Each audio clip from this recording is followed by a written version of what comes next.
যুক্তরাজ্যে গত ১১ মাসের মধ্যে সবচেয়ে বেশি বেড়েছে খাদ্যপণ্যের দাম। সামনে আরও বাড়তে পারে।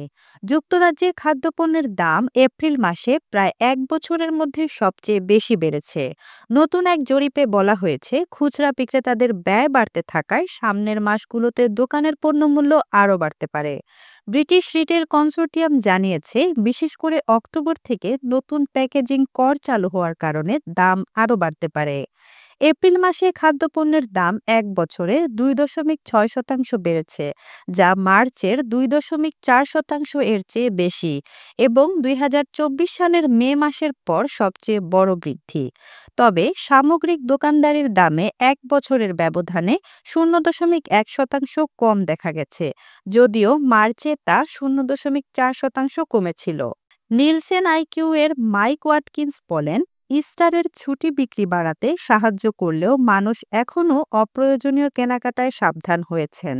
এদিকে ব্যাংক অফ ইংল্যান্ড পরিস্থিতি পর্যবেক্ষণ করছে। তারা বলছেন, বাড়তি করের কারণে দোকানগুলোর খরচ বেড়ে গেলে আবারও মূল্যস্ফীতি বাড়তে পারে। মার্চে যুক্তরাজ্যের সামগ্রিক মূল্যস্ফীতি নেমে ২.৬% এলেও ব্যাংকটি আশঙ্কা করছে বছরের শেষে তা ৩.৭%-এ পৌঁছাতে পারে, যা তাদের নির্ধারিত ২% লক্ষ্যমাত্রার প্রায় দ্বিগুণ।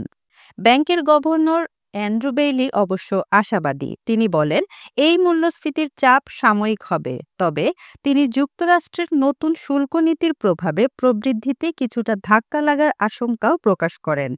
এদিকে বিসিআরসির আরও একটি জরিপে উঠে এসেছে, সরকারের নতুন এমপ্লয়মেন্ট রাইটস বিলের কারণে অনেক প্রতিষ্ঠান নিয়োগ কমাতে পারে। এই বিলের অধীনে কর্মীদের ন্যূনতম কাজের সময় নিশ্চিত করা, চাকরিচ্যুতিতে কড়াকড়ি এবং অসুস্থতার ভাতা বাড়ানোর পরিকল্পনা করা হয়েছে।